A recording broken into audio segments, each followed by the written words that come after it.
And I believe we're live. Hello, everybody. Good evening, everyone. Welcome to the channel, everyone. Glad to have you all here. And this is new to my channel, of course. But if you haven't seen this before, may I introduce Rob from Beards and Bangers, Smashing Pistons, Simon, and Colin from Robson Rover Repair. Take it away, guys. Say hello. Hiya. Hello there. Hello. What about you? So, another fun-filled evening where 3 out of 4 of us are sitting comfortably in their house, and one of us is sitting in a very cold shed of doom. Hey, Jason. Oh, Judge. Welcome. Hey, Tom. Oh, there's Tom joined the banter. I'm determined to make Simon laugh as much as possible tonight because I've noticed I think he's got the giggles. It's not difficult making me laugh. Although I may fall asleep at any point. Well, we'll just shout at you then.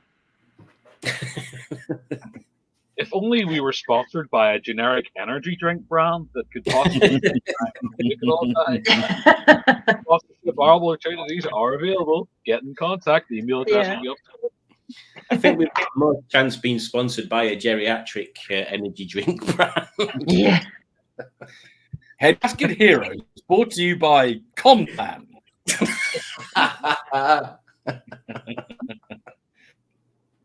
To be fair, at the rate that we are all rapidly aging, you could probably maybe get one of like 10 pods or something like that.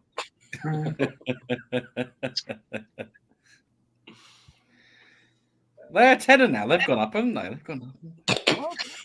They're up and down quite a lot. Terrible jokes to start the night off. But yes, folks.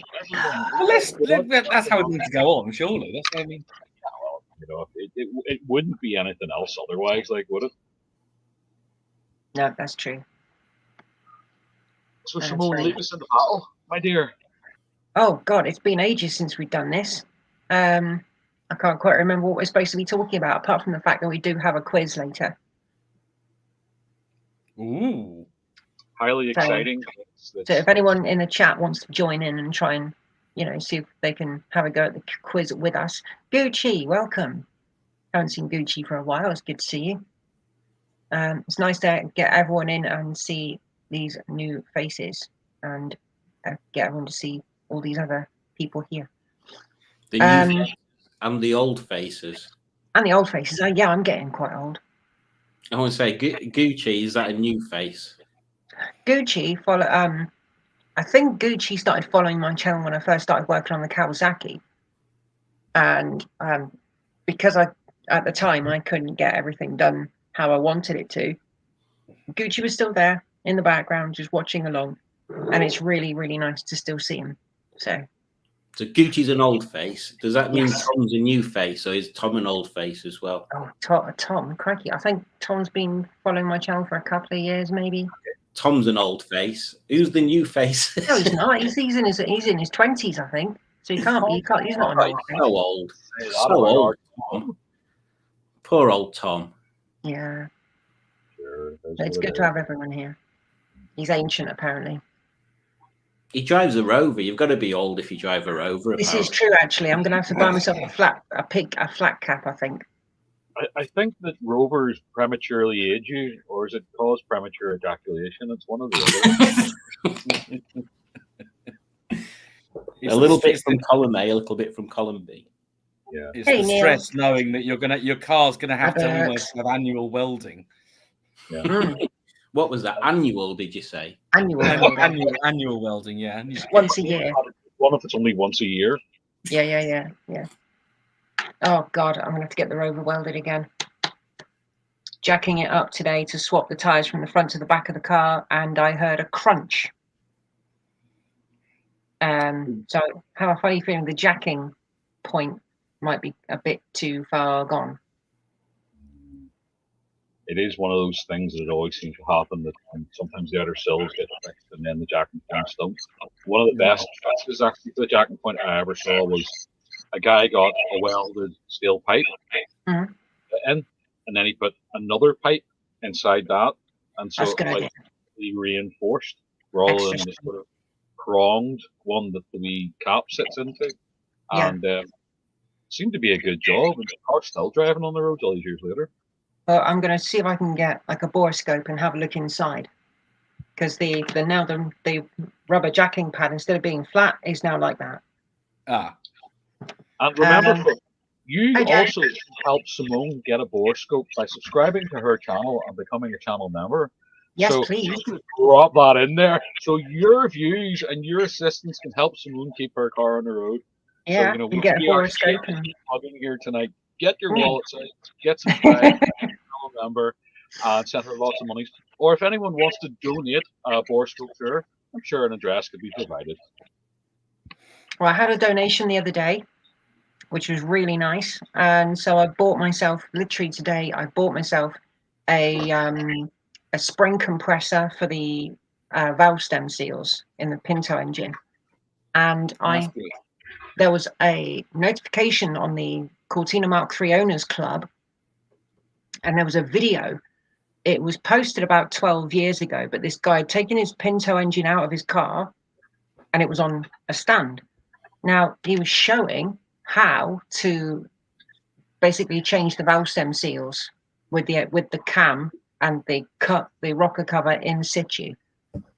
But the thing he had that I don't is a compressor constantly powered, so I can't do that. So I might have to do the rope trick, Mhm. if you know what the rope trick is. If you don't know what the rope trick is, you feed rope into the cylinder, and you turn the engine until it squashes it up to the top of the engine, and then you can do the valve stem seals. See, now that sounds Yeah. like a really old school trick. I like that. It's very old school. Yeah, very old school. But the tool I saw, I don't know if I got a picture of it. I'll bring up a picture if I can. Hang on. Yes, I've got a picture on my desktop. So what I can do is, how do I do this again? Is it present? If you send it to me, I will sort it. Well, it's on my desktop. Oh, hang on. No, I know what there is a way I can do this. Bear with me. Bye, everyone. Bye. Say goodbye now when this all goes wrong. All right, copy. WhatsApp. This is all very technical stuff, isn't it? You know. God blimey. I have that layout set up, Simone, so you can just add a layer there. So I've moved this around there very quickly. You won't need to There we add go, it. Colin. Sent you the picture. Oh dear Lord, here we go. Now see that? She's just done that. She's just passed the blame on to me. So whenever this all goes horribly wrong, that's very Conservative Party of you there, Simone. I'm very impressed with that. No problem at all. Anytime. Presenting the slide. Oh, this is good. Well, all right. Oh, 21 in the house. Thanks, everyone. What else would you want to be doing on a Thursday night?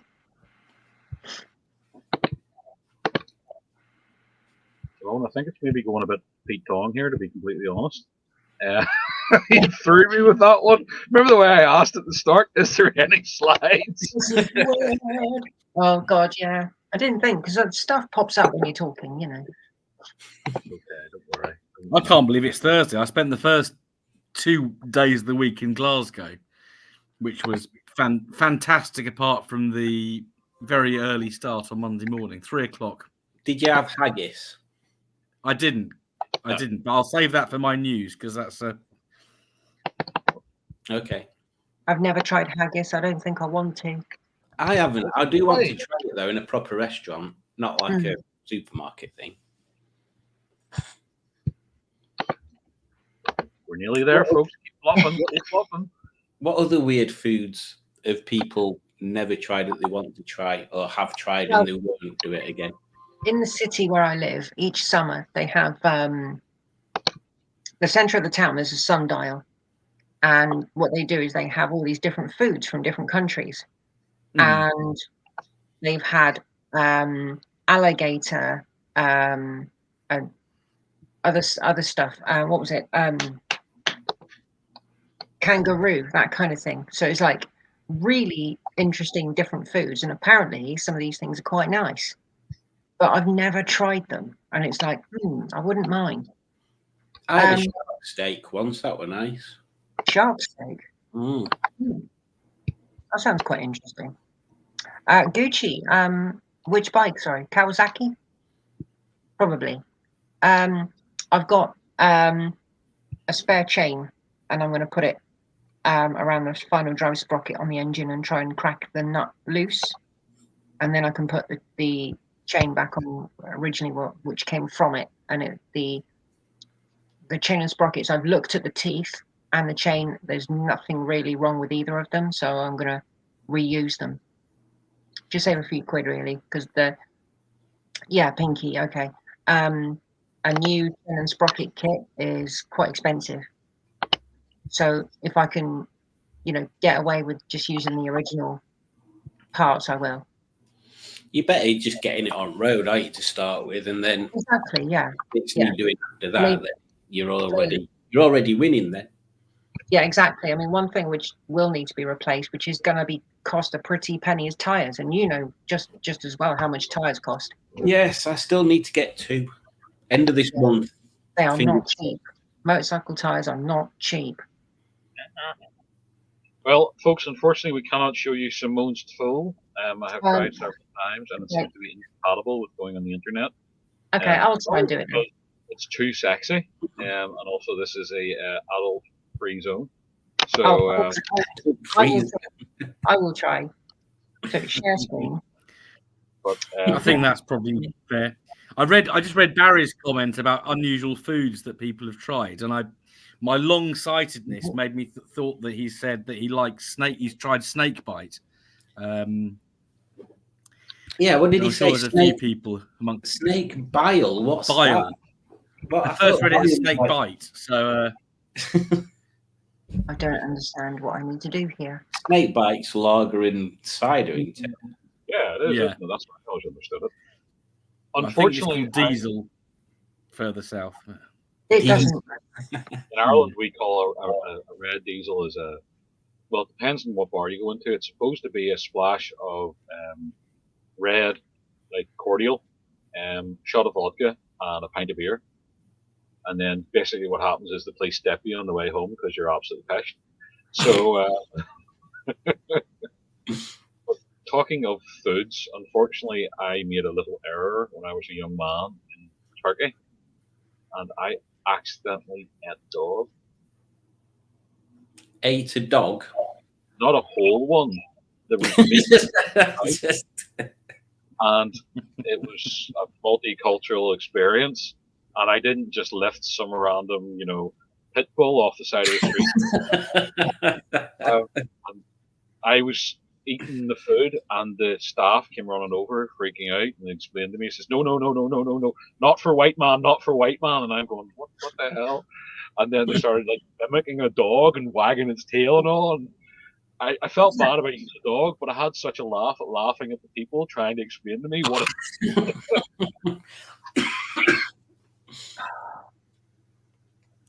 I don't know why it just disappeared.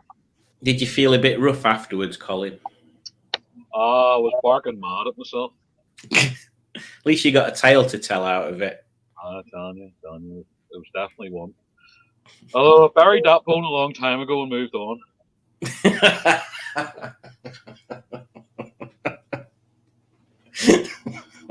The old stand-up material still the best. I got Bob Monkhouse and Brooke in the background somewhere.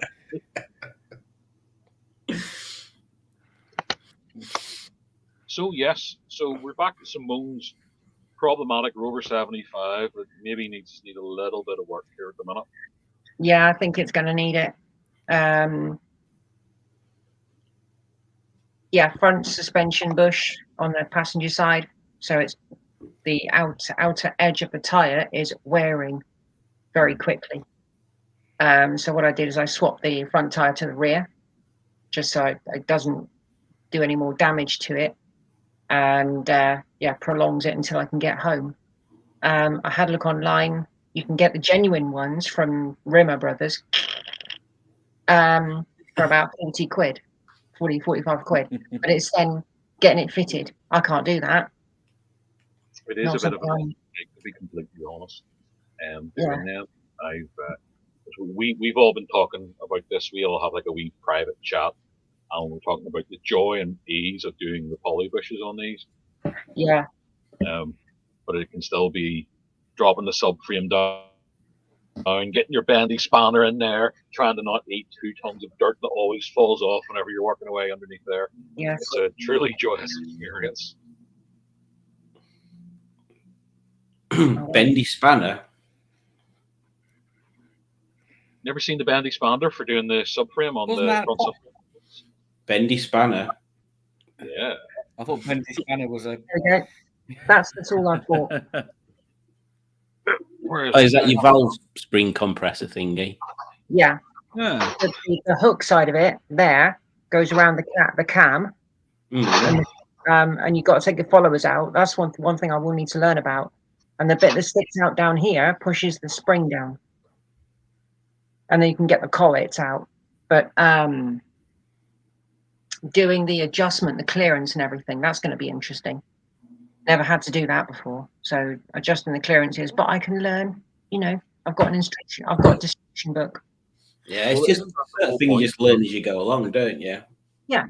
Yeah. It's not like you're going to need to do it loads of times anyway. I mean, there's plenty of information in the Owners Club, and if I break it, I break it.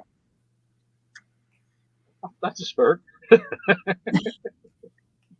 Hopefully I don't, But yeah, it's I think I've got the seals here actually. Got things on hand already. Or have I? Ross is here, Dino Dad. What time is it going to be at Ross's house? Is it like ridiculous in the morning? Was he 10, 11 hours ahead from memory? Ross will tell us anyway. He's very keen, He's good like that. He's good like He'll be that. on his way to work. He'll be listening to us talking nonsense on his 2-hour journey to wherever he's going. No, the seals aren't here. I don't know where I've put them. But speaking of cars that are problematic, we're going to flip to a car that's completely not problematic, and it's one that I've been staring at with absolute jealousy and wishing I had the vast resources for it. Rob currently has a Roller Beautiful ZT for sale. Rob, for anyone who hasn't seen this on your channel, tell them all about it. Yeah, so one of my subscribers, Matt, contacted me, I think over Christmas. It was over Christmas, and he knew I had P scans, so I went down to see him, see if we could work out why his airbag light was coming on. Car had been parked up for a month or two, no MOT, getting a bit fuggy inside, looking a bit sorry for itself. So we checked it out for him, and then he said, "Would you want to buy it?" So I said, "Well, yeah." So we did the deal, and I booked it in for an MOT up my way, drove it straight to the MOT centre after a train journey, and managed with had to do track rod ends, drop links, sort the airbag light up, which is a seat connector. Passenger seat connector. So usual. Well, thankfully it was that problem rather than crash sensors and other such things. Put some grid spokes on it, which is what it came on, and gave it a service. And it's a very nice car. It's been remapped by Tom Force. Historically, so it's knocking out about 198 brake horse.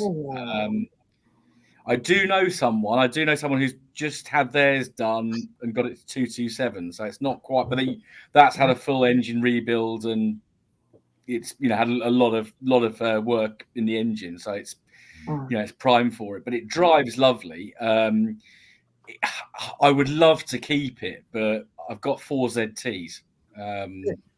Curious, Rob. Do you need to upgrade the brakes for that? I think they're pretty. I think they're standard. It stops beautifully. I know some people do put the 190 front brakes on, which are pretty meaty. Yeah. But it's I drove it 120 miles home, and it was absolutely, it was beautiful. Nice. Really nice induction noise, nice turbo whine, very quick off, definitely quicker off the line than a 190. And the 190s are my favorite by any stretch of the imagination. I don't want to say too much because I've got an idea for a future, not a video, possibly a meetup if the right place can be found. But yes, but it's put it up for sale now. Headlining's done. Door cards have been retrimmed as well. $2.5 grand gets it. It really is such a complete car. I was watching the video of it this afternoon, and I was looking at it, and I just thought, number one, the gore cards, that slightly different grey, that just transforms that whole interior. Yeah, really, really transforms it, and it looks so good with the grid spokes. I mean, it's just. I'll have to check it out. Oh, it's worth watching. Again, you can find all these things on Rob's channel, Beards and Bangers on YouTube. Make sure to subscribe on social media and enjoy the channels. Thank you. Just in case, I'm just going to quickly say, if you haven't subscribed to these guys, go over to their channels and click that little button, help them out. And vice versa. Ooh. Well, unsubscribe from them if you don't. That's the only game I could win out of you three. If the first time you're here on Simone's channel is because you've seen it on Colin's socials or Simon's socials or my socials, shared it on my Facebook as well. You've never seen Simone's lovely face before, then I'm leaving. She knows we're after something, lads. Quick, butter her up some more. Talking about remapping, I want to get my ZT75 done. But considering the fact that it needs welding, it's going to need more welding and work. Is it really worth it right now? No. But just remember, rust has been proven to be lighter than carbon fiber. So the more the car true. This is very true. It's very good for ventilation as well.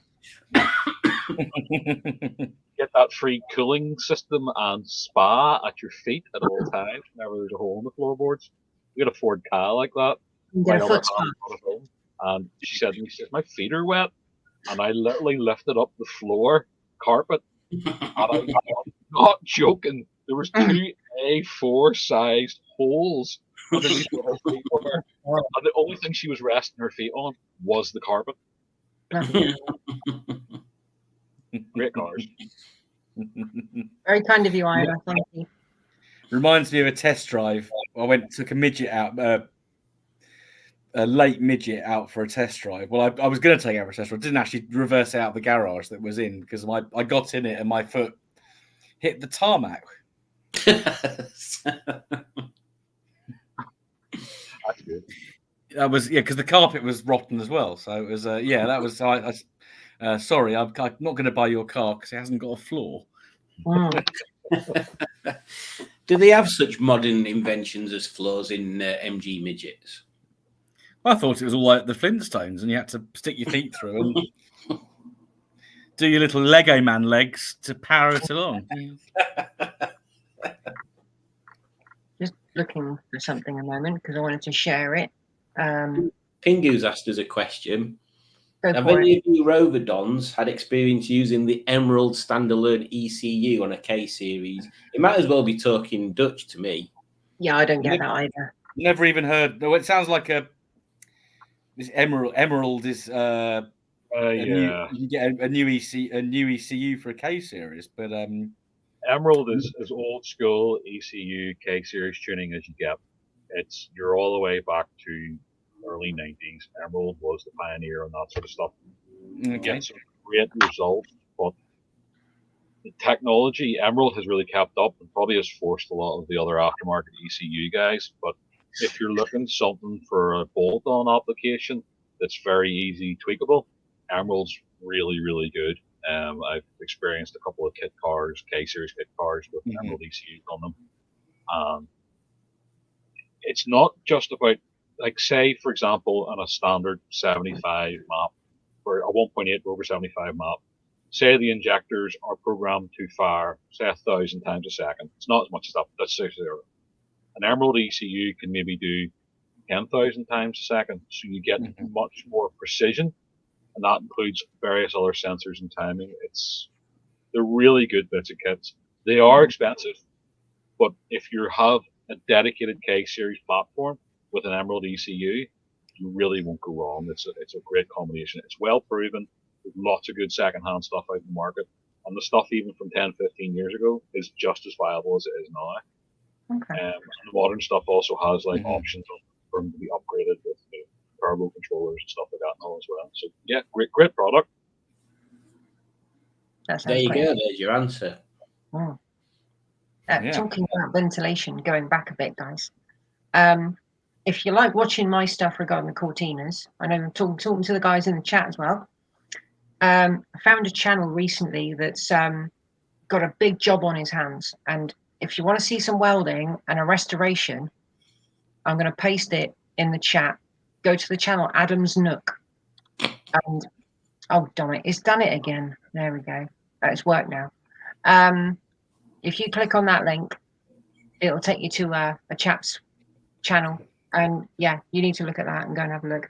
For some reason, StreamYard seems to think when I type things, Colin's name comes up and it tells me doesn't support comments on private videos. I don't know why. Maybe you are Colin. If I was a female redhead, I'd never leave the house. You'd never see me again. I've only ever seen you in the house anyway, Colin. I've not seen you anywhere else other than there. You know what it is? It's one of these like timed recordings. I go in and I wax off my beard and dye my hair red. And I happen to lose 70 kilos along that journey as well. So, you know. Speaking of big weight, Simon, I've been guilty pleasure enjoying the weight and burden of your 216 project on your channel at the minute. Yes, it's coming along, isn't it? And he's looking good. It's kind of nearly finished now. It's just I'm that far in front with videos that you're all seeing things from like nearly a month ago. I know. So I'm just waiting for the end of the month to get the head gasket done and springs put on her, and then she'll be ready for me to do the reveal video. I was going to say, it must be really warm in that garage for all that painting you're doing. No, that's why we had to paint things like 3 or 4 times, because it started getting wounds and stuff. Yes, probably another month before you do the reveal video, and I become one of the most hated rover people in the planet. And I shall say no more about it. Well, I don't know. I mean, you know, people.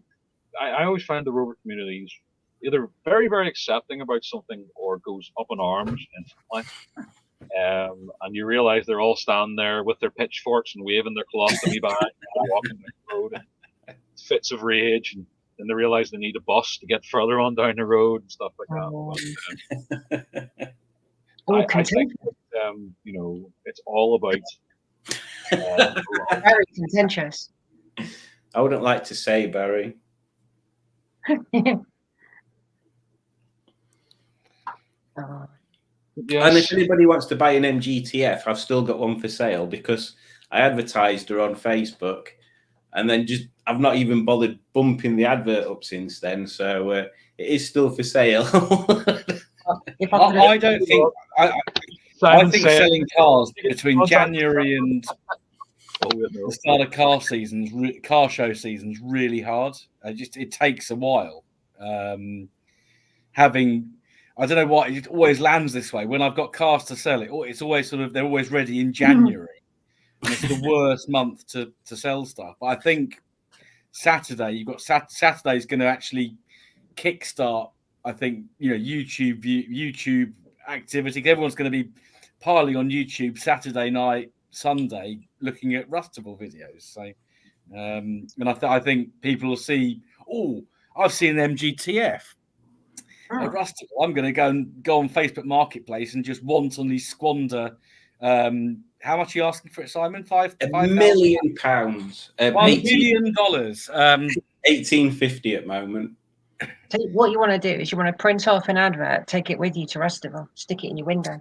Well, if I don't sell her before, I might take her out on the shameless plug, the Smashing Pistons drive out meeting at the end of the month. Ooh, for anyone who doesn't know about the Smashing Pistons drive out meeting, could say someone who was in a different country and was unable to attend, but other people were nearby and could you possibly go into more details about this and explain the meeting point, when, where, and how, just so that even though I'm missing out, others cannot.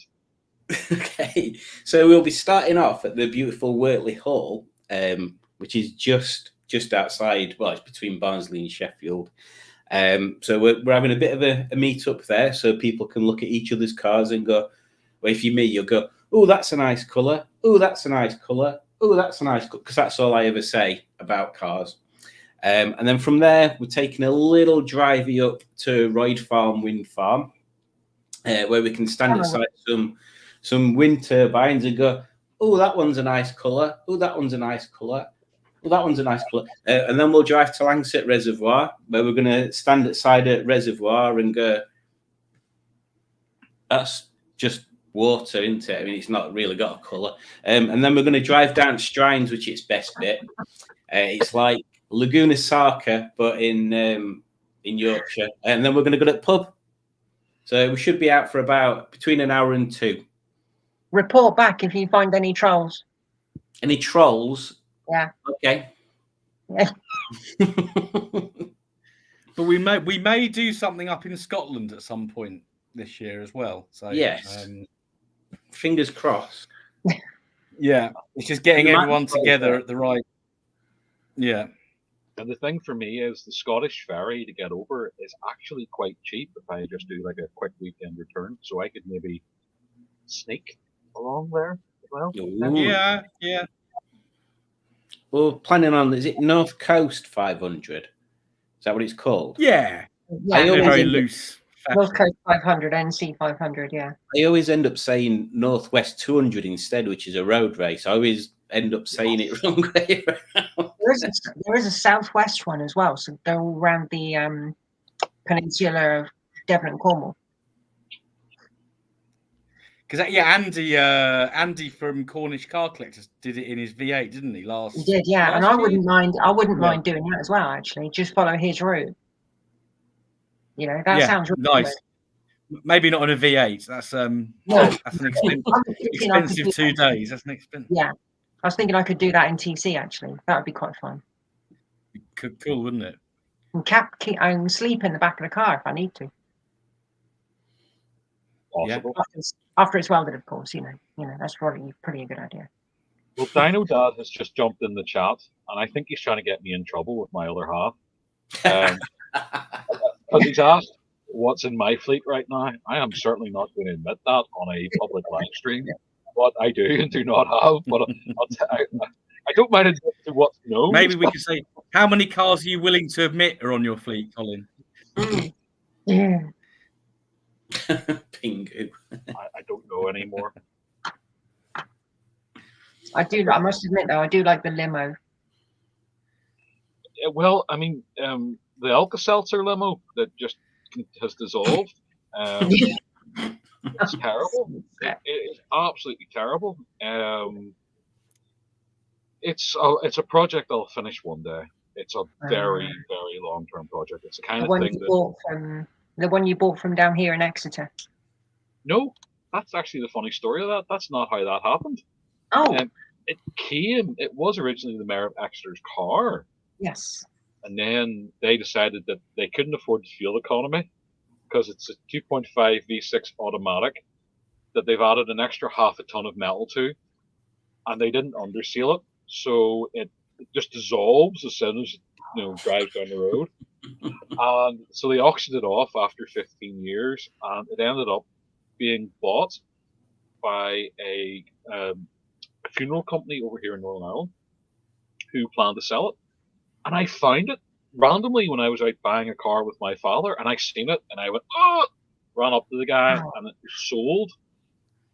But I managed to find it through Instagram, contacted the owner, and it had actually went to the Republic of Ireland, where it was not necessarily the most legal vehicle at the time, shall we say. We'll put that down to a very, very busy man who was preoccupied, and we'll just leave it at that. But there is that, along with about a dozen other cars in various states that are, I like to say that I'm waiting on parts constantly. Also waiting on welders and painters and actually doing some work, and not just buying another one because that looks cheap, I'll get that. Wanted one of them. So yeah, let's just say it's over 12 and less than 30, and we'll leave it at that. Right, looking at the time, it is almost 20 to 9. So I think we should get this quiz underway, don't you? Or should we? Should we? Should we? How does the chat feel about getting the quiz underway? Should we leave it until about 9 o'clock, or would people be ready for it now? Or, should we discuss some of the comical things that have been happening in the automotive world, such as the Jaguar S-Pace today, or earlier in the week, kidnapped the driver and drove it down the road for the second time in 6 months? It's the exact same car, exact same thing happened the second time in 6 months. Oh, nice one, Ivor. Thanks. Oh, cheers, Ivor. Thank you very much. Hasty Classics 114 GSI for sale. Oh, he's finally selling it. Okay, cool. I haven't seen it, no. Simone, that's got you written all over it. E114 GSI. About 14 years ago, I actually wanted to buy a Rover 100, as it was called, but it was the one with a fancy name to it. It's just trim level, I know. I keep thinking Mayfair, but that's the Mini, isn't it? They did. No, it wasn't a VDP. All that sort of stuff, didn't they? It was a King's something, wasn't it? They had King's Knightsbridge, yeah. I was going to get a Knightsbridge, but at the time I couldn't afford it. It's a Metro. They've just rebadged it, you fool. Yeah, and it just rot anyway. I'm still planning on at some point having a 1.8 swapped Metro. That'd be nice. I wonder if a K series would fit in a Austin Metro. Yeah, it's got to. Not Kensington. Oh yeah, that were another one they did. Yeah, there were Knightsbridge in Kensington, I think. Actually, it was either Kensington or Knightsbridge. It was one or the other. Kensington. But it was a really nice shade of turquoise. Yeah, my ex's mum had one of them. It was exactly the same. I put a big dent in it by reversing it into a camper van. Oops. Oh, I like Curbside Classics comment. Yeah, I've seen that. Oh, we have a Metro. I do like Curbside. That's a very alluring prospect. See, I'd like a Renault 5 Turbo or a Metro with a 1.8, and I know which one's more attainable. Oh, yeah. There was an Ascot Metro as well, or 100. Oh, were they the red ones? Relive the LEG, with your Renault 5 Turbo? Is that what yeah, because obviously I've got me Julie as well. Them, I think. That was it. I remember that. Yeah. Oh, I was going to say, this weekend, going up to Rustival, I'm stopping off with my uncle. Haven't seen my uncle in 30 years. Yeah. And he's got a really strong Bristolian accent. So I'm going to come back with that because it will stick. But yeah, it sounds really weird, right? Yes, I'm going to see my uncle, and we've got Rustival. I'm more excited to see my uncle than go to a car show, if that makes any sense. Is it? Do you say it's a long time since you've seen him? Yeah, and Was my the cousin. Ascot a convertible? I'm not sure actually. Google it. Have a look. I don't know what the I really don't know much about the Metro one, the 100, apart from the fact that it was facelifted. My best friend Mark has a Metro GTI, the 1.4 16 valve, and he's hopefully bringing it to Pride of Longbridge this year. Two of us will be going together, but it's quick enough. And I think in a Metro, a 1.4 16 valve is plenty. I've been in turbo Metros before, and it's just death. It's just playing Russian roulette with the Grim Reaper. You know, it's just death. Of course. I just noticed we're not sponsored by K-Seal. Not yet. No, not yet. What about Spontex? Oh, anything to sponsor the channel. That would be nice. What comedy things do you think we could have sponsor the channel? What funny brands would we absolutely love if something like that was to happen? Pucker pies. Pucker pies? Spread her thighs with pucker pies.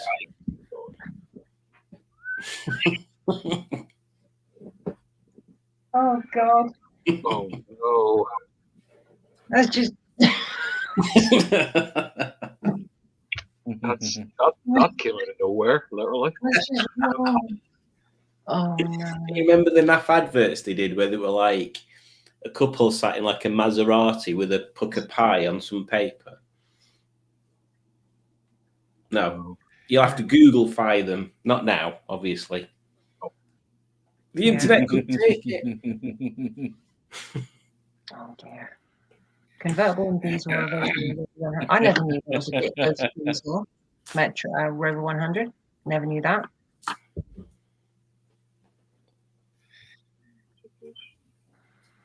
Yeah, the convertible ones always look really crap. It's like the, or I think they do, like the 205 convertibles. They always look really naff as well. I expect that Rover 100 to be sitting in the back seat, bad birds. Yeah. That'd probably lift the front of the car. No, what engine was in that then, if anyone knows? No idea.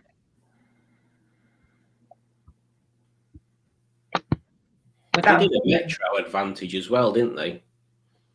Which had like the same body kit and I think the same wheels as the MG ones, but we just had Advantage.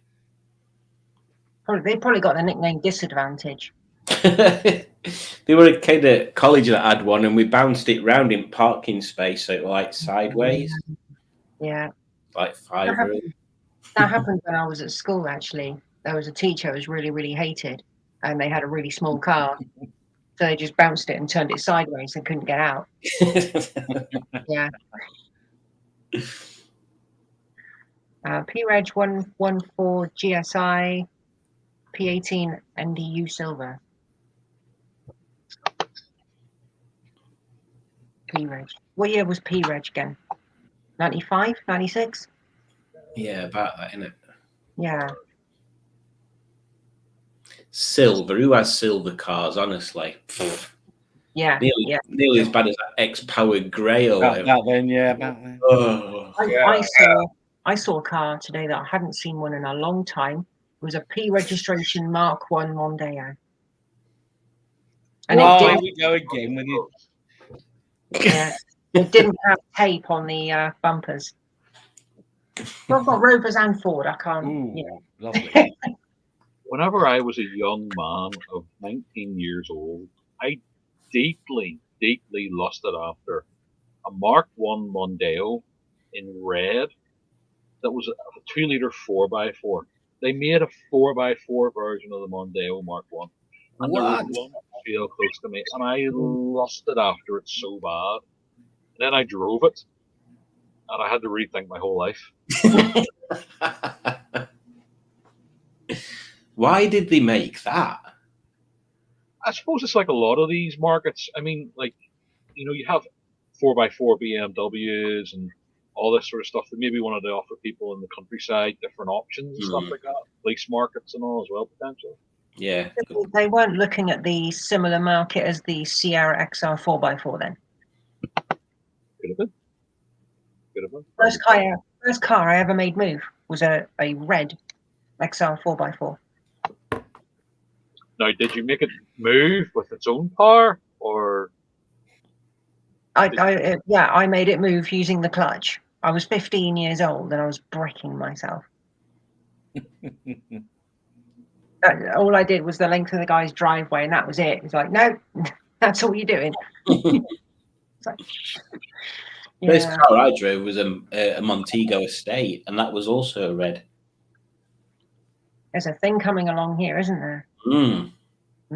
First car I ever drove was my father's Volvo 440, and it was red. Oh, Rob, it's down to you. Volvo 740, my dad, but that was silver. Oh. That's it, you're out. That's because we've only, we've 3 red cars but only 1 redhead in the chat, so it averages off probably if you think about it. I'm not redhead. I'm not. I'm gonna die with that, I tell you. I'm gonna get my hair coloured. And I'll prove to you I'm not redhead. Only weirdos have coloured hair and stuff. I know. Yeah. Anyway, does anyone? Sorry? Even I had coloured hair back in my youth. There's some photographs of me with blonde frosted tips whenever I was younger. Cool. Oh dear. Oh dear. I had hair in my youth. Yeah, it was this colour, but I had some. Well, is anyone in the chat? Yeah, I had to regrow it down here. If you hit your head hard enough, it might come out. That's cruel. Yeah. Anyone in the chat got any questions? It's 10 to 9, so we're gonna wrap up at past, but we are gonna do the quiz. But we'll do that at 9, I think. So if anyone they want to say. Do we need these dry boards when we do the quiz? Right. Well, if somebody's potentially lost theirs already, do we really need them? That's the question. I'm going to just use mine anyway. Where did I put them? There's mine. I wrote some stuff on it. Do you know what that reminds me of on the gridded side? It reminds me of like doing maths at school. Mm. In my maths class at school, I used to draw F1 helmets with my friend. We used to just design F1 helmets. Brilliant. Nice. That's probably why I got a C in maths. Probably why I got. I used to draw Airwolf all the time when I were at school. And then work out ways I could put a motor in model ones and how you'd wire it up and stuff. Does anyone remember Chad? The little person looking over a wall? Yeah. Yeah. Yeah. Chad, I was here, isn't it? Or Chad was here. Don't know that one. What no something or other. Oh, what no beer? What no? Oh God, I've forgotten what it was now.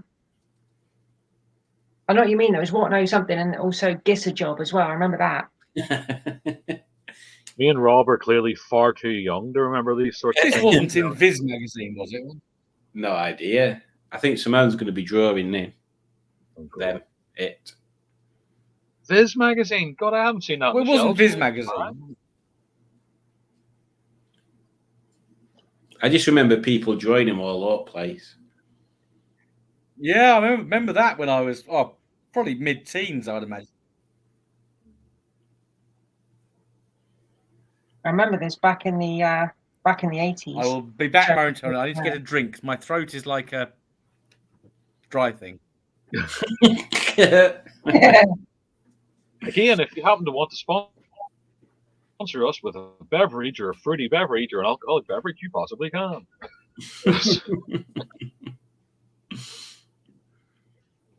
Or maybe, Simon, you could possibly be sponsored by Walking Boots, considering some of your little journeys you've been doing on your channel recently. This is true, and I do need some new shoes. They're falling apart. I bought some new shoes today, actually.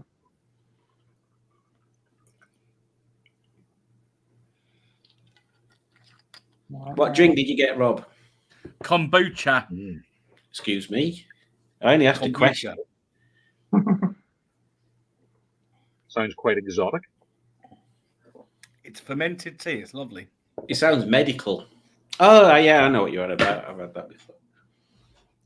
I'm actually I'm actually making some kombucha at the moment. So I've got back into fermenting food. I've always made sauerkraut. Oh, yeah. I know it now. Yeah. You see that everywhere when I was a kid.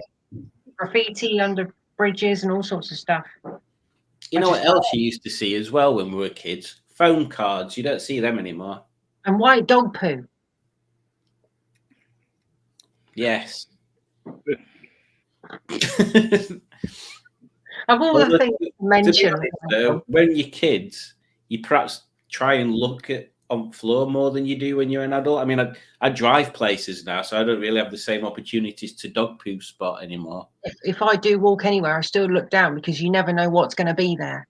Not white dog poo. Definitely not. Everyone walks around like this anyway, so with their phone in their hands, so they don't see the dog poo. So maybe the dog poo's there. You just need an app to track the dog poo. Yeah.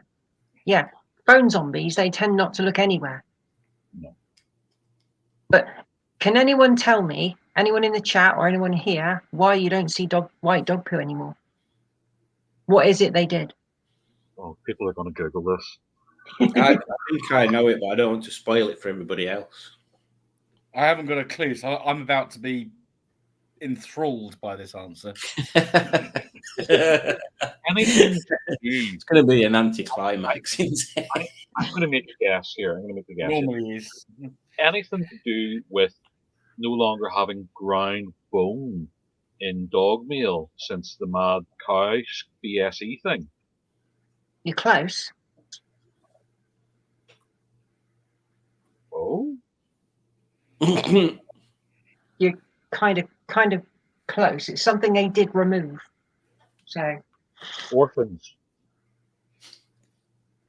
Sorry? Orphans. They don't put orphans in dog food anymore. Yeah, they removed there. Yeah, you got it. It's cocaine. They stopped putting cocaine in dog food. How do you know, Simon? Pedigree chum addict since he was 18. That's he used to be on the butchers, but it was too expensive for him. Dogs don't drink milk anymore; they have beer instead. Our judge has some very interesting answers.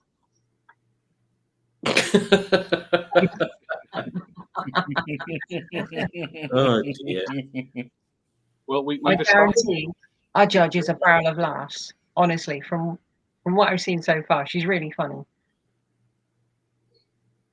I think it is kind of funny when you think about it. These things that the younger generation miss out on. I mean, back in my youth, I can remember when there was, and porn mag would have blown down the street. Women would have been going, "Oh Jesus," passing out. We're laughing, but it's true, Oh, quick, get the priest, bless yourself. And your father would be sitting there going, that wasn't mine, love. Oh, honestly.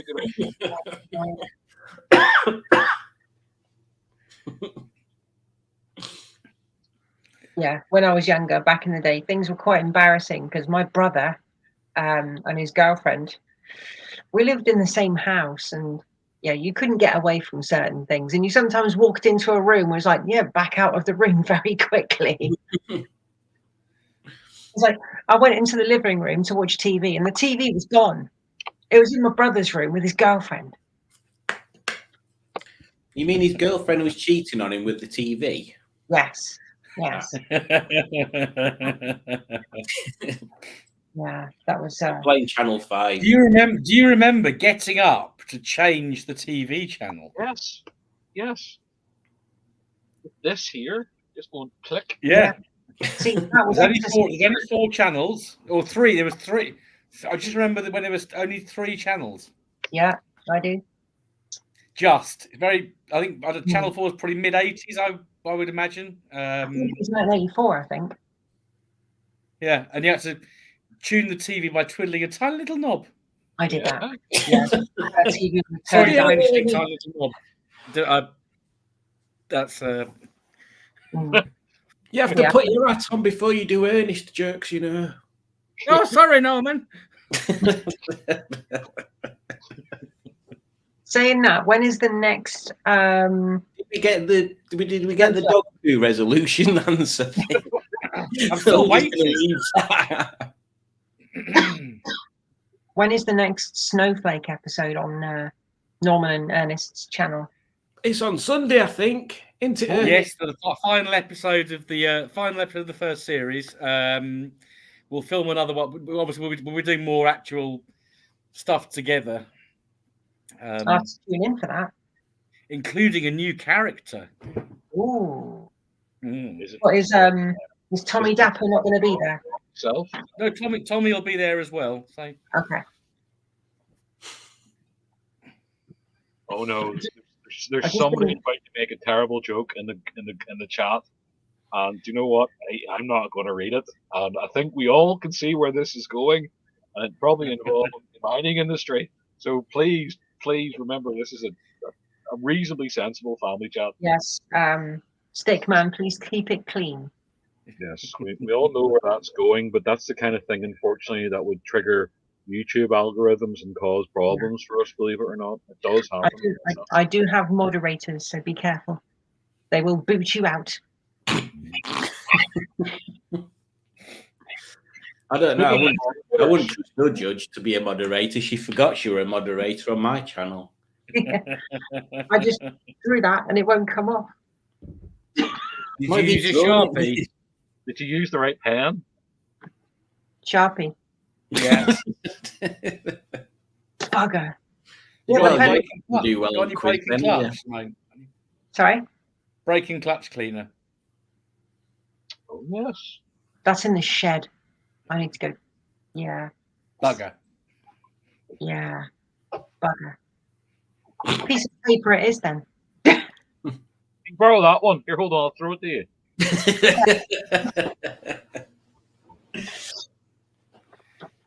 Oh. We better get ready. 1 minute to quizzle tonight. Oh, where's my pen? I've got some isopropyl alcohol. That will work. Playing along. Please get your pens and paper ready. It's not a particularly big quiz tonight. We've limited it to 10 questions. We're keeping it simple.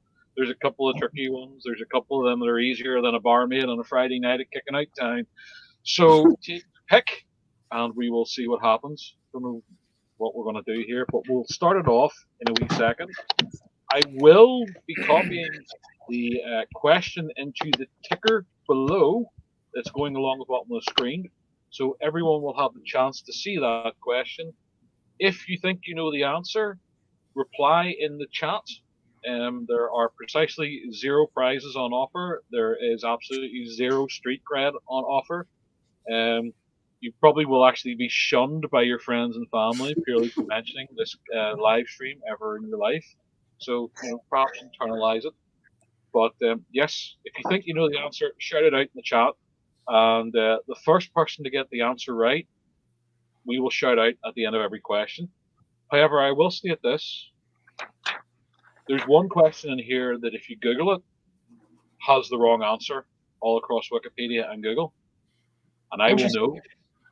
So I will know if anyone's cheating. Don't call me Magnus Magnusson for nothing.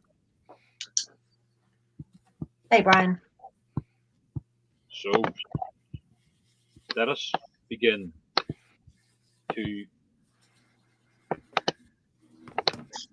quote gladiators. Contenders, ready. People in the last stream, ready. Okay. Question number 1. This is going to be doing this on the fly. This is going to be good.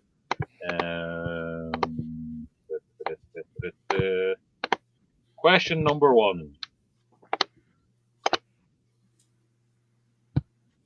What is the oldest car company?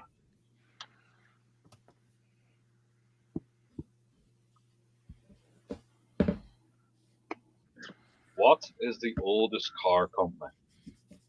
Oh, my pen stopped working again. Oh, I've got one here. I'll throw it to you.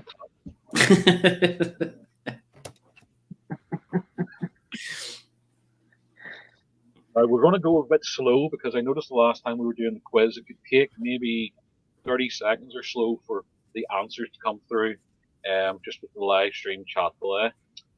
So, this is one that really threw me, actually. Does anyone want to take a guess from our gorgeous team here? Before we move to the comments. Simone? Oh, I was going to say Mercedes. Yeah, that's what I thought. Mercedes. Okay.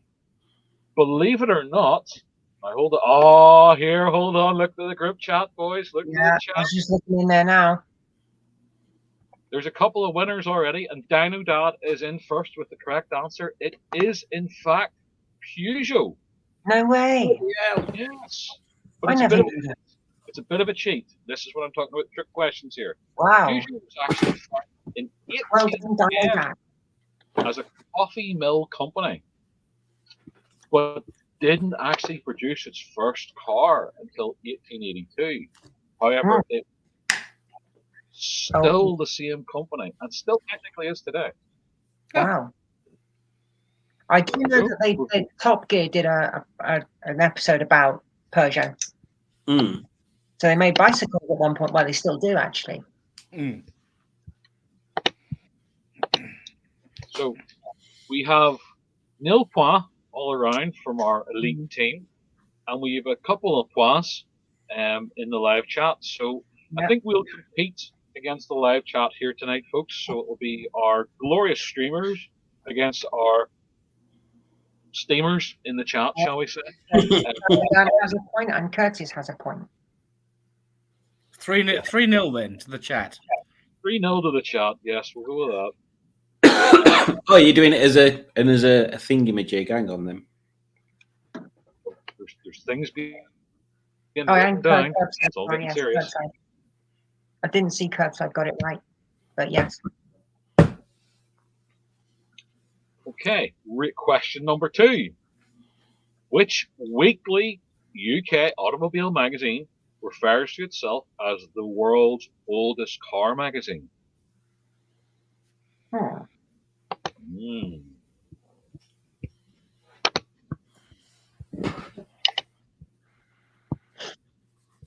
Bloody hell.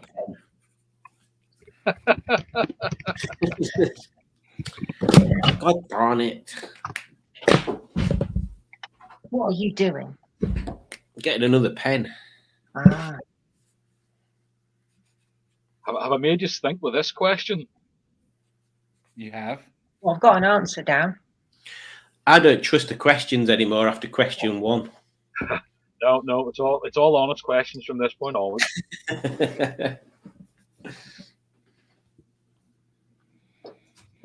Well, Curbside's gone for Classic Car Weekly. Terry's gone for Auto Car and Motor. And then Curtis has said Auto Car. We have a couple of Neil Motorist. What does our team think? Can we beat the chat? I wrote Auto Car. Well, we have 2 Autocar at One Auto Express, and we have some Autocar in the chat. Autocar is, in fact, the correct answer.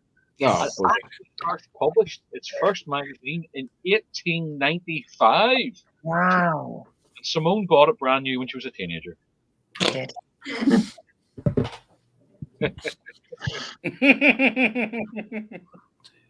So how did you feel the points there, folks? That's another 3 points to the chat. Are you keeping tally, Simon? Yeah, I'll just keep posting it after every question. Okie dokie. Yeah. We got some good answers there. Yeah. Who was the first person? That was Terry. Terry was straight in with that as the first person to get that right in the live 6-2. Huh. Go on, Cherry. It's early days yet, Rob. Yes. There might be a question on brushes, Ernest. Or paints. Or pens. Or engine jam. Oh, well, you're actually thinking along the right lines. Oh, lovely.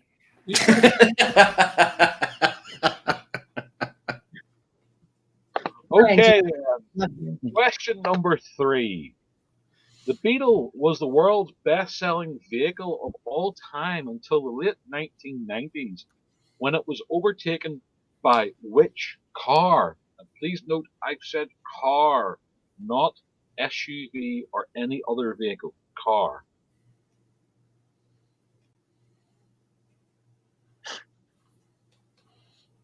I'm still suspicious on these questions. Oh no, I'm being good. I'm playing by the rules mostly. It's going to be something like milk float or something. Oh, damn it! Yeah. Or carrot cake. Carrot cake. Yeah. And we all know it was actually the Austin Metro, the car designed to beat the world. With a big stick. Fortunately, it couldn't even beat the local speed bumps without falling apart for a lot. I think I've got this one wrong. Yeah, I was going to say, looking at the chat, I think I remember now. Well, I think we can see where the answer is going with that one, folks. Yeah. How many of our team have got that one right? Not me. Nope. No. No. Okay. The chat has beaten us here, folks. The world's best-selling vehicle in the 1990s, overtaking the Beetle, was the Toyota Corolla. Yeah. Everyone in the chat has got that right there so far. So good on you, folks. Well done. Now, here's where it gets crazy. Since 1966, across 12 major generations, there have been more than 50 million Toyota Corollas sold around the world. Now, that was only up until summer 2021, when Toyota actually confusingly started losing some of their numbers during COVID, and they've never been able to accurately cover the figures since. Wow. Who knows how many it could truly be? Yeah. They changed as well, didn't they? They went to Toyota Auris, didn't they, for a bit, and then they went back to Corolla. I didn't go much on the Auris.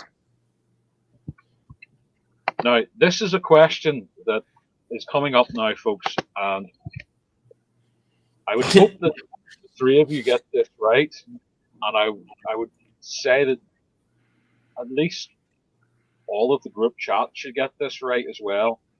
So the next question, this is going to be good. This is going to be good. Which former British car manufacturer was named after its founder, who later became Lord Nuffield?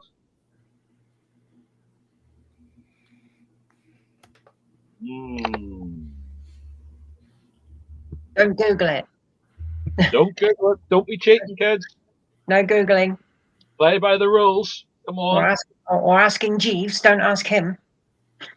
I think Rob knows it, and it's annoying him that he can't remember it. I don't know this question. I'm sure we've had this question somewhere before, but I can't remember. Possibly. I'm very confident on this one. So good man. Get a couple of stray answers coming through in the chat here. So, team, what do we think before we embarrass the chat here? Basil Brush. Okay. Morris, Simone, have you got anything? No idea. I haven't got a clue. Well, Rob has hit it on the head, as have many in the group chat.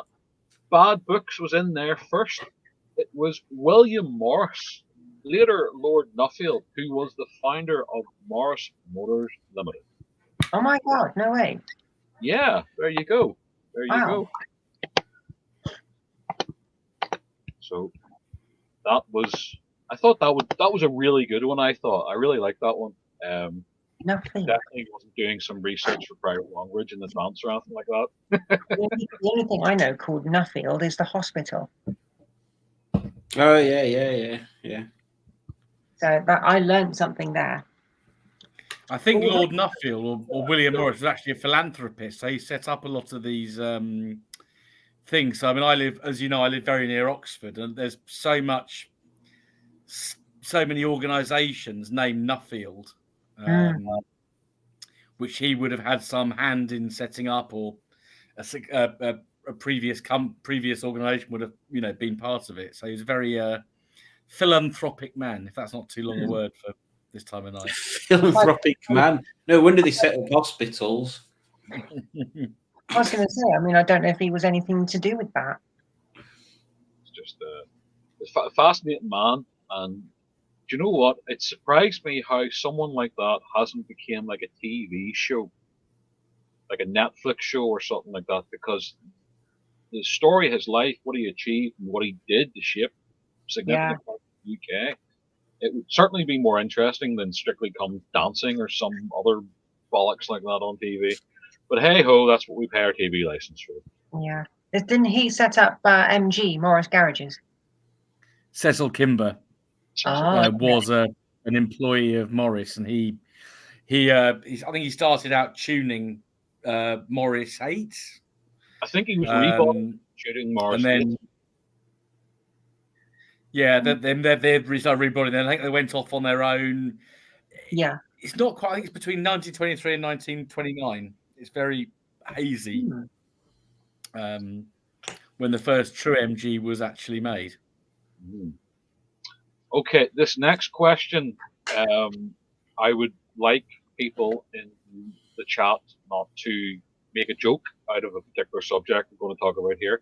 This is actually quite an interesting chat, and it was a stage of change in the UK because of events that had happened. So please, a little ounce of respect, because there could be some connotations here. In 1945, to what name did British car manufacturer SS Cars change their name in order to prevent association with any possible Nazi organizations? Oh. Now, bearing in mind, this was after the war, and there was probably dozens, maybe even 100 British manufacturers back then. Mm. So there's quite a lot there to potentially choose from.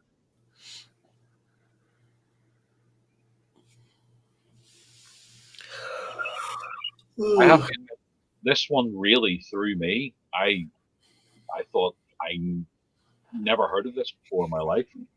But if you were a fan of the brand, this is one you'll really, really know. Or if you've been to Gaydon. Yeah. That helps. Yeah. Well, that helps. I think the team has an answer for this one. Do we all have an answer? Jaguar. Yes, there we are. And of course, the group chat, a lot of the boys were jumping straight on with that one. Bad Books was straight in, first of all, with Jag. Interestingly, Neil said Swallow. Hoping he was referring to a brand of vehicles and not something. I'm sure I've heard of Swallow Cars. Swallow Sidecar Company. That's how they started out. Is that who it was? Oh, there you go. So technically, Neil is actually more right than the rest of us as the Swallow Sidecar Company. But we're going to ignore that fact, because then that would mean that we got 0. So I actually think that the live chat should lose 15 points for Neil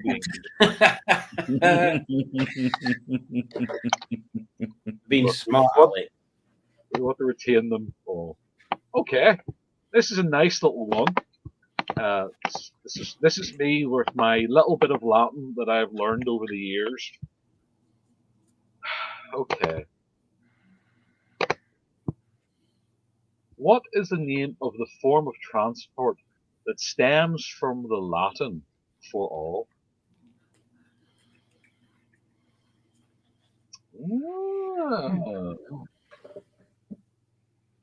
There you are. You see, you're learning history, you're learning science, you're learning Latin, you're learning to probably spend less time on the internet. I mean, what more could you possibly want from a live stream like this?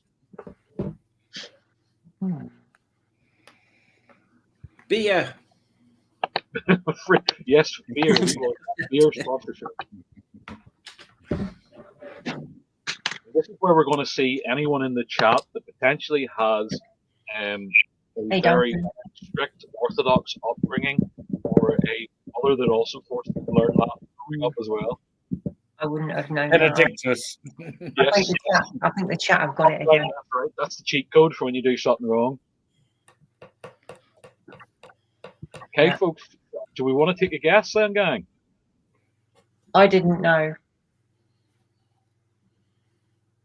Bus? Coach? I suppose that's a variation of bus. Simone didn't know. I had no idea. Okay. It's actually the word omnibus, which is and Duncan got that one. Well done, Duncan. Duncan was straight in with that. I hadn't even finished saying the sentence, and Duncan had showed up in the chat with that one. So big shout out, Duncan, for that one there. Bad Books, Dino Dad, and a few others have also got that as well. So good one. Oh, did someone else get it? I thought, are we allowing bus, or has it got to be omnibus? Well, omni's going to be the bit that means everything, really. Yeah, I think to be fair, it has to be omni, really. Oh, Simone's being strict. Oh, we like that, Simone. I think if we look at the wording of the question, I think bus is okay.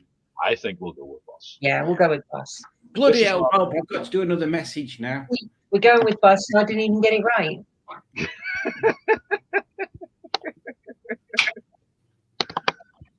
Now, we're getting close to the end, folks. Don't worry, your suffering won't be for much longer.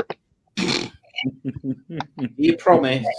I promise, no. We have a couple of real good ones here before we go.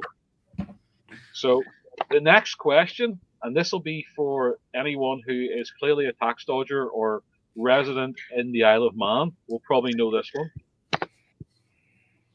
The model numbers of an Aston Martin is often preceded by the letters DB. But what does DB actually stand for? I think I know this. I did know this, but it's gone. I might be completely wrong. Yeah. This was one I thought was really good. I really liked that. And funny, I actually said this question. I tested this one out on a Jaguar earlier in the week. Got it straight away. I reckon the chat's using good.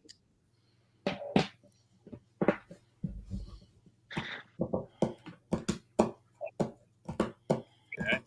Gang, are we ready to guess? I didn't know. Well, I did, and then I forgot it. So we have Dull Bastard, we have David Brown, and Has Don't Know. The chat and Rob are on fire here tonight. It is, in fact, David Brown. In 1947, the Huddersfield Dealer and Manufacturing Company, David Brown Limited, who also built agricultural tractors, bought Aston Martin, putting the car into its tractor maker division. Ultimately, David Brown later sold the manufacturer in 1972, but as part of the heritage, everything has been conventionally called DB. David Brown. I knew David Brown tractors, but I didn't know it was related to the Aston Martin DB. I'm sure I've got to point out Ross or Dino Dad's comment, because he's made a Life of Brian reference, which we have to stop for and acknowledge, because that's just brilliant. So. Now go and tidy your room. Ironically, you would think that a lot of Aston Martin drivers would probably be compensating and probably wouldn't be called Headgasket. That's maybe why I drive a Rover. So we have, let's just check how many questions we have left. Oh, no. 3 questions left, folks. Okay. So, on the subject of thoroughly boring things, we're going with the year. We're going with year questions now remaining. So, let's see. The world's first speeding ticket was issued in what year? And we're going to spice it up. You'll get a point if you get within 3 years. Not 5, not 4, but 3 years. Or 3 if you want to be German, European. I'm throwing a guess out there. Now, this is historically the world's first speeding ticket. Oh, hang on. This changes my guess then. Yeah, Hold same. Hold on. Remember. Speeding ticket in a vehicle. Not a horse or anything like that. We're not being sneaky that way. I'm going to stick with my guess, even though now I'm convinced it's hideously out of above the 3 years out. Right, I'm sticking with that. When did you get your speeding ticket, Rob? This time last year. Oh, so it's before then. Yeah, that was my first speeding ticket. What were you driving? I wasn't even in one of my cars. I was in my work van. Oh, no. No. I was going to say, because if you're in a road, we're not going fast enough to get a speeding ticket. I don't know. Only chance a Rover has of getting a speeding ticket if the tow truck's speeding as well. Actually, when the Austin Heavy 12 was still on the road, I did try and get a speeding ticket just for shits and giggles. And I went up the bypass near my parents' house, and I had my foot on the floor, and there was a 50 speed limit with 2 cameras, one after the other. Wow. I could not get the bloody things to go off. I tried. So in the end, I drove to the end of the road and actually took the old Austin through a McDonald's drive-through. Rob, quite funny actually. Dino Dan has just jumped in, Rob, and has said, "How can Rob possibly give a ticket when he lives on a private estate?" Which is a running joke because we all know that Rob owns several percentages of the United Kingdom. In fact, the tax and rates probably goes to Rob as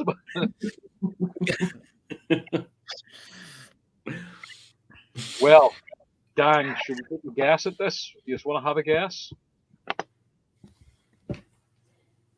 1931, My guess is 1954 is my guess. None of the team have it right. Oh. And we have one person has got it right in the group chat. Ooh. Now, wait till you hear this, folks. Wait till you hear this. Okay. So shout out to Curtis Wilkinson. The actual year, I'll tell you exactly to the day. On the 28th of January, 1896, Mr. Walter Arnold became the first British person to be fined and speeding in his vehicle in a horseless carriage. Wow. The newspapers reported he had been traveling at an absolutely unfathomably reckless 8 miles an hour. Gee, flipping heck. What an idiot. What a maniac. Does it say how much you had to pay for the fine? No, I couldn't find that. I was trying to look it up online, but I'm sure it was probably like Huppins and well done. Chimney Sweep or something like that. Now, here we go. This one's a bit international. I do have a bonus question. We can maybe throw in. Bonus, yeah. There could be. Okay. So, how are we doing there? The live chat is absolutely decimating us by the looks of it here, folks. Really? We might as well go. The 3 of us might as well go. Yeah. Yeah. We'll rig it. We'll Jimmy card and we'll rig it somehow, and then we'll all get like a tax back break or something like that. You know, we'll figure it out. Yeah. Okay. The next question is for the Germans. Which animal is on the Porsche logo? hurry up, see people, and gives the answer. We have ways of making you talk, yeah? Let us see what the people say now. I've written what I think in German, hoping I get a bonus point just to try and bump our numbers up. So I didn't know the Porsche logo was an animal. Do you know what? It's a lot of people didn't. I have the pleasure of driving through a Porsche dealership on a very regular basis. So it's one I am very, very familiar with. So the group chat's just going crazy with guesses here. Yeah, I think they're saying my first dictionary, like pet child's book or something like that. They're just so we'll give it a few more seconds and see what everyone else says there. I'm just having a guess.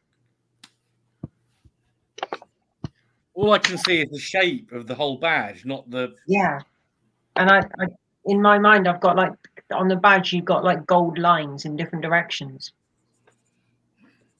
Or am I wrong? I can't. I'm not a Porsche fan.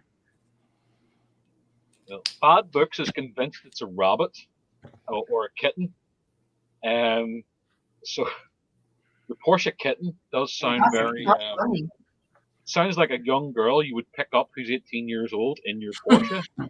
I'd like to take one of them for a spin, but then again, I can't really afford a divorce, or a Porsche. So, well, outside he's gonna have it because he's got a badge on the shelf in front of him. Oh, here we go. Right, folks. So we're ready to guess. A deer, buck. I put deer. A bar. Bear. No, but I know what you're thinking there. What did you write, Simone? I put deer. In the chat, we have technically 3 people that have it right, but it's actually a horse. Oh. Yes. Is it? I never knew that. It's actually a horse, yes. And the origin of the Porsche logo actually is taken from the region of Stuttgart's coat of arms. The badge represents the stud farm of horsing of which Stuttgart City was originally built, and the Porsche badge wears that badge proudly to honor its regional heritage. Oh. So, folks, there we go. It's that really surprised me that I didn't notice it, and it's something I see on a regular basis. So, unfortunately, that means the team gets very little points there, and the live chat is somewhere in and around enough points to solve world hunger. Do you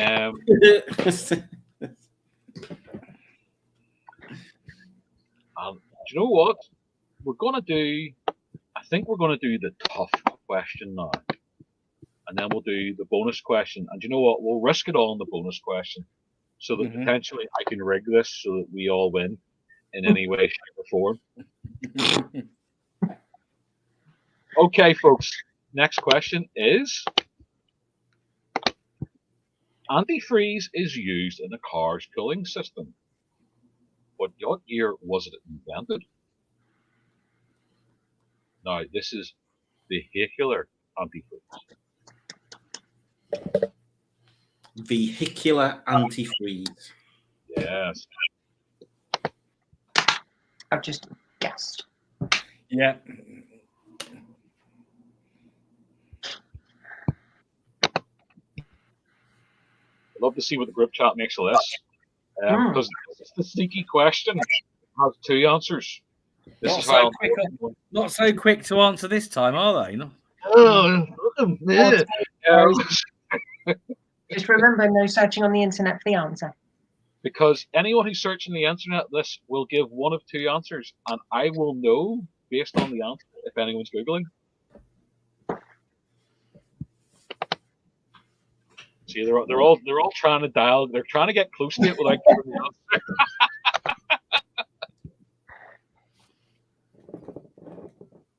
Well, most of the answers here are earlier than I put, so I'm probably wrong. Okay. Do we want to take a guess, gang? I put 1940. 1950. 1996. Is that 1902? Yeah. So, unfortunately, the team has lost. What a surprise. What a surprise. We never win. Vehicle antifreeze has actually been in existence since 1926. Oh my God. However, now get this, this is where I'm going to pretend to speak French. However, French chemist Charles Adolphe Volz, sounds very German, actually sterilized ethyl in 1856, which would go on to form the chemical basis of almost every single form of modern liquid cone. So there you go. I thought that was, considering that's something we are all so dependent on our vehicles. That so the earliest answer we have, the earliest answer in the chat was Bad Books with 1897. Yeah, yeah. So it is, there's two answers to it. No one got either. So that is good to see. Oh, Neil got it there. I'm going to say Neil got it. Did he get it after I'd said the answer? That's the question. No. I think he snuck in there. So I think we've got to give our viewers the benefit of the doubt. Yes, we definitely trust people on the internet. There's no way that would possibly be led astray. No. And all they need is your bank account number and credit card details, and everything's good.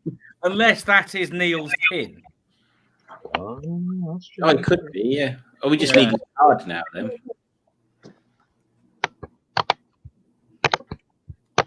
Okay, now. So, we're rapidly approaching the last question. And I'd say, if any of us, or you lot, happen to get this question right, I say we beat the chat.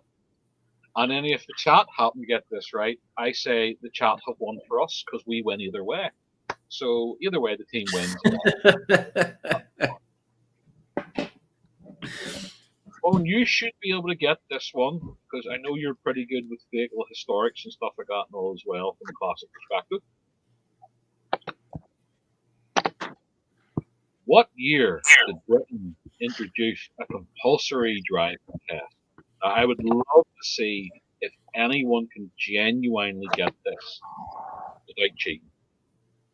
I'm doing very poorly tonight. You'll get your participation medal, don't worry.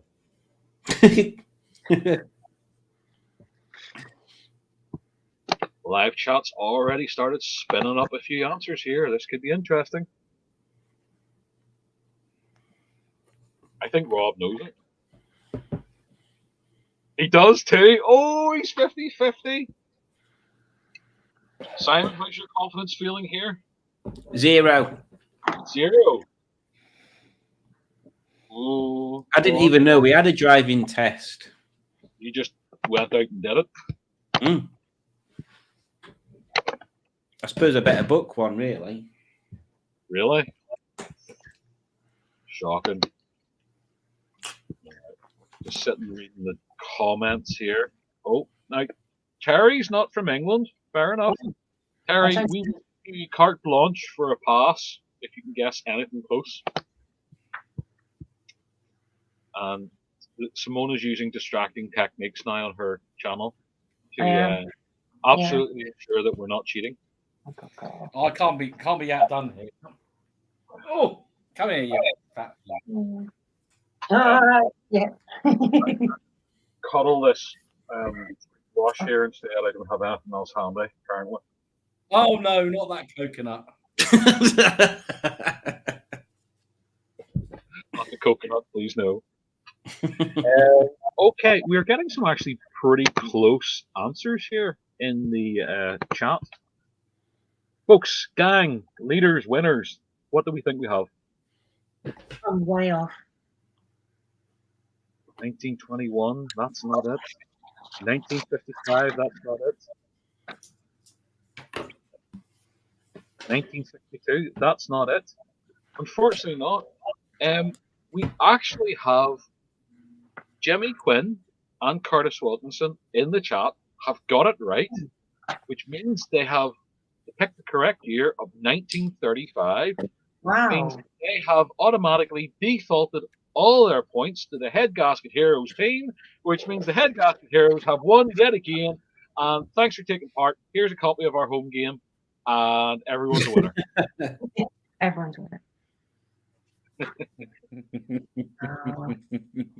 Well, folks, first of all, I just want to say thanks everyone for taking part in the chat there, in the live chat. That was great crack. I hope everyone enjoyed those questions. Clearly, our people in the chat know more about everything than we do, which is deeply concerning. They must all be female because they all know more than me. Story of my life. Yeah, but I got 2 right. 2 right? 2. Did you get many right, Rob? I wasn't. I didn't keep count. All of them. Yes, you're right. All of them you got right. And Simon, of course, what did you keep count or? Yeah, obviously. I got how many questions were they? 10. Yes, so you got 24. I got 20. Yeah. I thought so as well. Yes. Good fun, man. Great guesses and great banter from people in the chat. Yep, some really good questions there. Enjoyed that. Hope everyone else did as well. Oh, we've got a question from Pingu. Oh, okay. Very important. There he is. Oh, for goodness sake, Pingu, don't encourage him. You're right, Tony. I know it's funny, isn't it?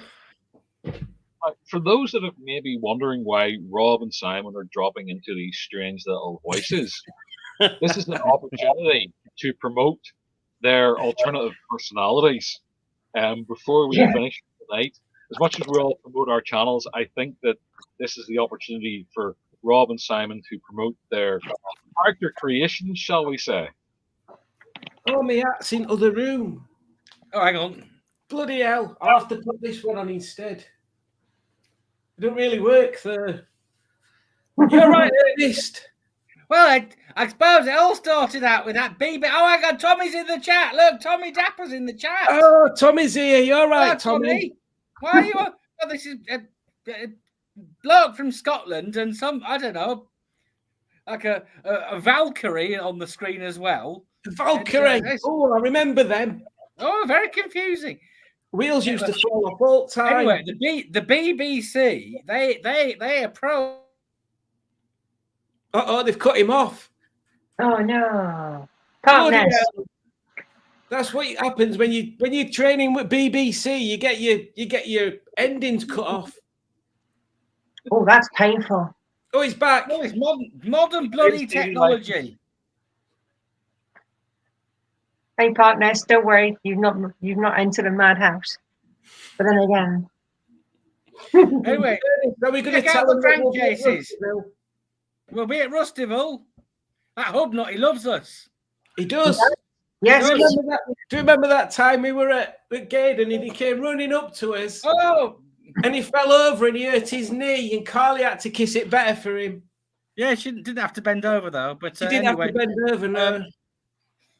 Right, so yeah, check out the crankcase. See you at Rustyville. Bye. Bye. Well, that's the crankcases have disappeared off our screens. We were fortunate to be blessed by their presence. Thankfully, Rob and Simon have returned yet again. The crankcases is an ongoing saga. I think saga is truly the right word because it's better than a soap. It rivals some of the true great stories and historical documentaries of our time. If you're not following the crankcases, you should be. Absolutely. I might subscribe as well after that introduction from Colin there. Has anyone got a link for the crankcases? It makes it sound actually good. It is good. Television. As a person who speaks English, listening to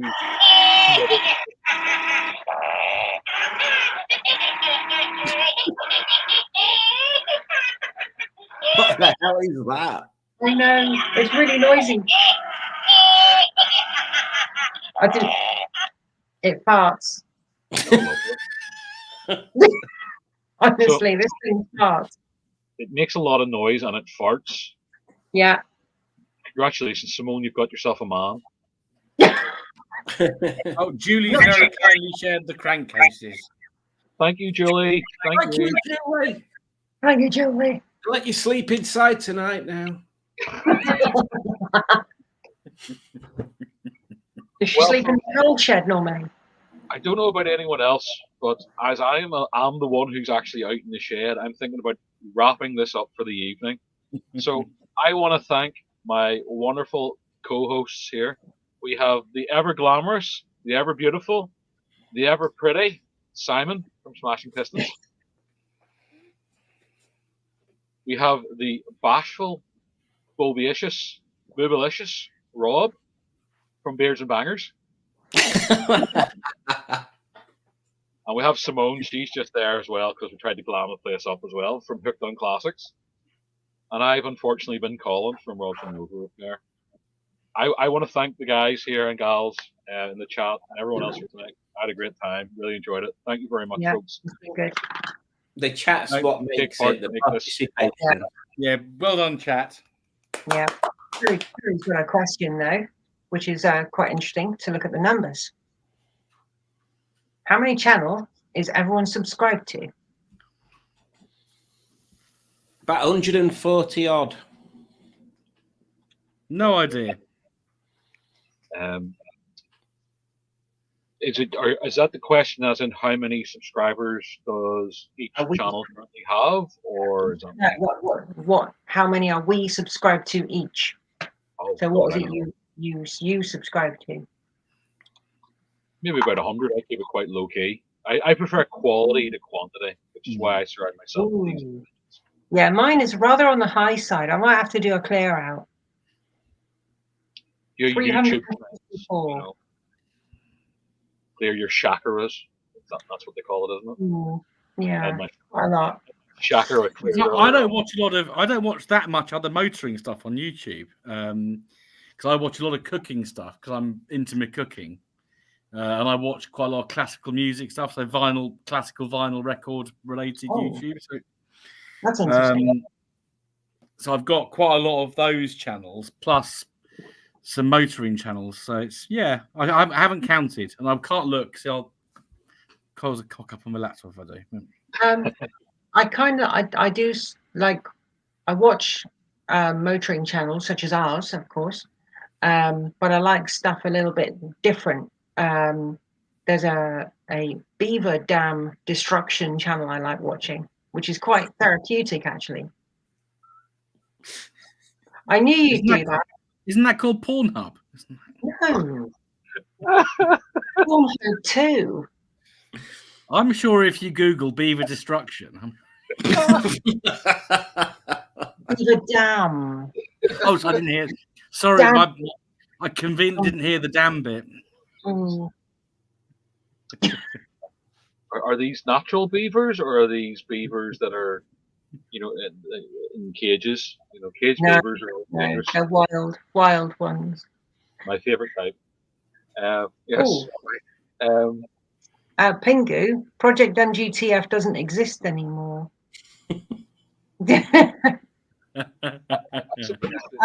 Podcast, yes, I watch Post 10 every now and again, but his content has changed quite a lot recently. It doesn't do as much dam destruction as he used to. I was filming beavers on Tuesday. You make porn, Simon. And there was some wooden things. That was a distracting situation to discuss.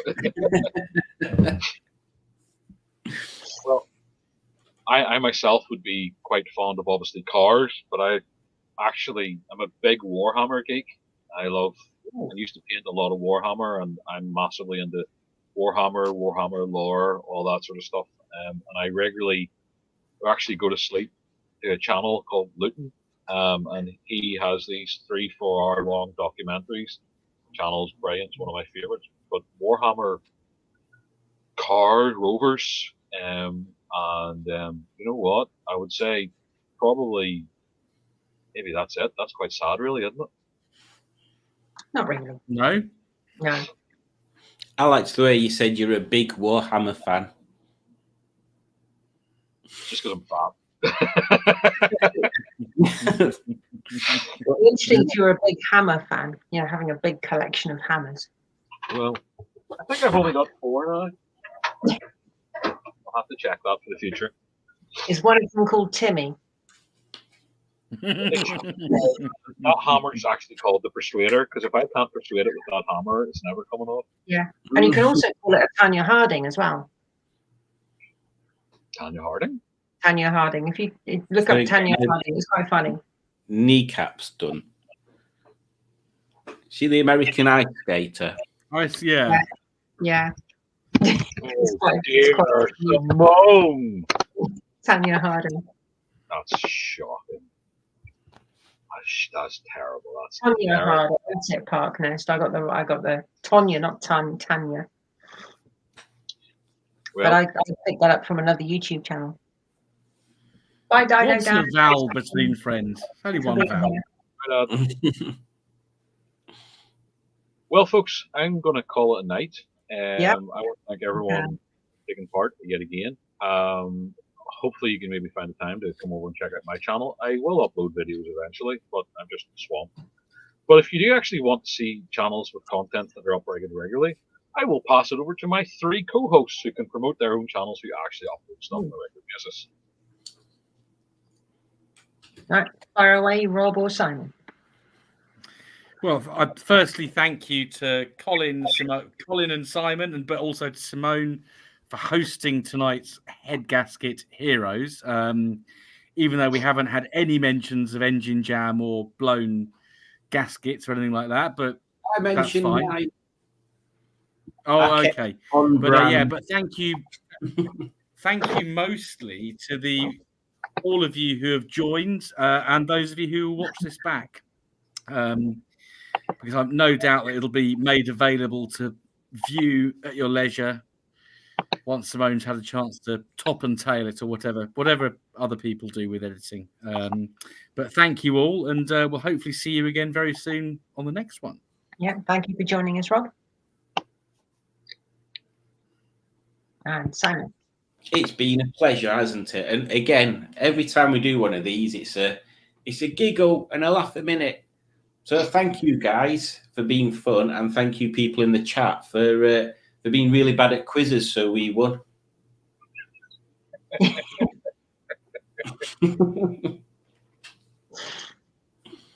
We love you all. Well, we're going to have Simone for the last words of the stream, I think. I think that would be the best thing to do. She is hosting, so she can have the good honor of singing the national anthem as we put up our TVs at midnight, and we'll all salute and stuff like that. I think I might break your eardrums if I do that. So, yeah, I'm going to say thank you everyone in the chat for joining, and I'll see you all later. Goodbye. No, I'm going to thank Simon and Rob and of course Colin for coming up with the quiz, and it's been great fun again. And hopefully it won't be too long until we do this again. So as I said before, feel free to check out all 3 of their channels, and please subscribe. It really helps us out. So yeah, that'll do for tonight. Thank you all, and we'll see you again soon. Bye, people. Bye, everybody. Jazz hands. Where's jazz hands?